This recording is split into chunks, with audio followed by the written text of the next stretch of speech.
Hello guys, welcome back to my channel. இன்றைக்கி Sunday recipe பார்க்க போகிறோம். ரொம்ப ஈஸியானதாக நான் உங்களுக்கு சொல்ல போகிறேன். ஆக்சுவலாக இது வந்து அம்மாவோட ரெசிபி. அம்மா தான் எனக்கு சொல்லிக் கொடுத்தாங்க. ஸோ எனக்கு ரொம்ப பிடிச்ச ரெசிபியும் கூட.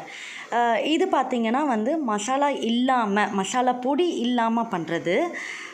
எண்ணெய் ஒரு 2 ஸ்பூன், நெய் ஒரு 3-4 ஸ்பூன் போட்டுக்கோங்க.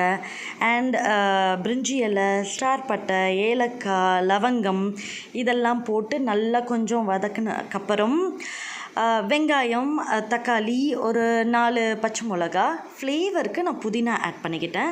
அண்ட் இது நல்லா வதக்கினதுக்கப்புறம் இஞ்சி பூண்டு விழுது ஆட் பண்ணிக்கோங்க. நான் லைட்டாக தான் ஆட் பண்ணிக்கிட்டேன். அண்ட் சிட்டிக்க மஞ்சள் பொடி, தேவையான அளவு உப்பு, இதெல்லாம் நல்லா போட்டு கலர்னதுக்கப்புறம் ஒரு 2 ஸ்பூன் வந்து நான் சாம்பார் பொடி ஆட் பண்ணிக்கிட்டேன். நீங்கள் வீட்டில் அரைச்ச பொடியோ இல்லை கடையில் வாங்கி தான் யூஸ் பண்ணுவீங்க அப்படின்னா உங்களுக்கு காரத்துக்கு ஏற்றாப்புல நீங்கள் அதை போட்டுக்கோங்க. இது நல்லா போட்டு கலந்ததுக்கப்புறம் நான் பாஸ்மதி ரைஸ் ஒரு 20 மினிட்ஸ் ஊற வச்சேன். அதை எடுத்து அதில் போட்டுட்டு நல்லா கலரிட்டு ஒரு 2-3 விசில் வந்தக்கப்புறம் ஒரு 10 மினிட்ஸ் கழித்து ஓப்பன் பண்ணால் பார்க்கவே செம சூப்பராக இருந்தது. தொட்டுக்க தயிர் பச்சடி பண்ணேன். அண்ட் எல்லாருமே ரொம்ப விரும்பி சாப்பிட்டாங்க. என் பொண்ணு ரொம்ப சூப்பராக சாப்பிட்டா.